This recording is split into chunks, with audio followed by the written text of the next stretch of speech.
안녕하세요. 오늘은 호주 보복으로 중국 농가가 긴장하는 이유와 중국 전자 상거래를 이용하면 안 되는 이유라는 소식을 전해드리겠습니다. 호주가 자국산 건초에 대중 수출기를 막았습니다.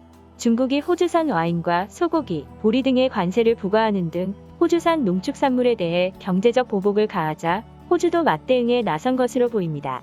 소 등 가축의 사료로 사용되는 건초의 수입이 막힘에 따라 중국 축산물과 관리에도 비상이 걸렸습니다. 중국 관영 글로벌 타임스는 중국의 건초를 수출하는 호주 28개 업체의 수출 면허 갱신이 지연됨에 따라 호주산 건초 수입이 사실상 막혔다고 26일 보도했습니다. 이 매체는 축산농가가 중국과 호주 간 갈등의 피해자가 될 수 있다면서 수입선 다변화 등 다양한 방안을 찾고 있다고 전했습니다. 중국의 연간 건초 소비량은 100만 톤이며 이 중 호주로부터 30만 톤을 수입하고 있는 것으로 알려지고 있습니다. 이 매체는 축산농가의 말을 인용, 연간 소비량 100만 티 중 70만 톤은 국내에서 조달하며 나머지 30만 톤은 호주에서 전량 수입하고 있다며 수출 면허를 보유한 호주 31개 업체 중 28개 업체의 수출 면허 기간이 만료됐다고 전했습니다. 호주가 유일한 건초 수입처라는 점에서 중국 축산농가가 심각한 영향을 받을 수 있습니다. 건초 등 사료 가격 상승은 소와 돼지의 가격 상승으로 이어져 중국 식탁 물가에 영향을 줄 수 있습니다. 당장 귀리 수확기인 7, 8월까지 가격 상승이 불가피할 것으로 전망되고 있습니다.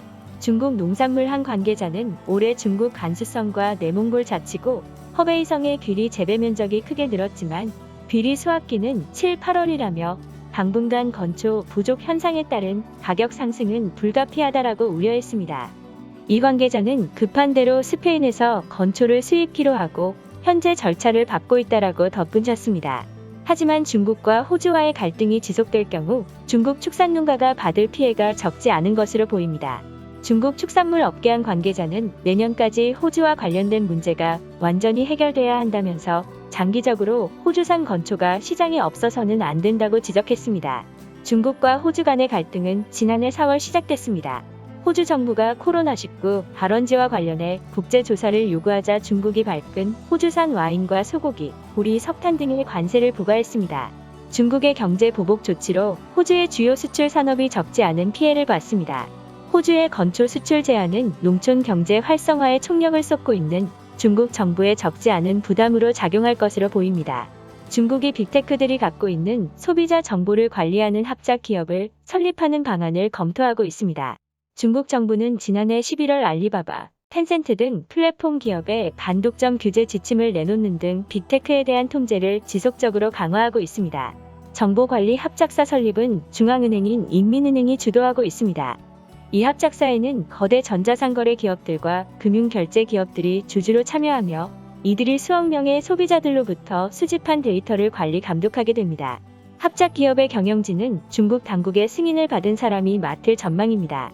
이는 인터넷 부문에 대한 통제를 확대하려는 중국 당국의 시도 가운데 중요한 조치가 될 것입니다. 중국은 자국 최대 전자상거래 기업인 알리바바와 위챗의 운영자인 텐센트, 틱톡과 틱톡의 중국판인 더우인을 서비스하는 바이트댄스, 최대 음식 배달업체 메이턴댐핑 등 빅테크들이 각각의 플랫폼에서 수집한 소비자 정보를 통제하기 위한 다양한 방안들을 검토해왔습니다. 지난달에는 빅테크들의 소비자 정보를 공유해야 한다고 요구하기도 했습니다. 오늘은 중국 공산당 인공지능 AI 논문 중국이 미국을 초월했다입니다. 감사합니다.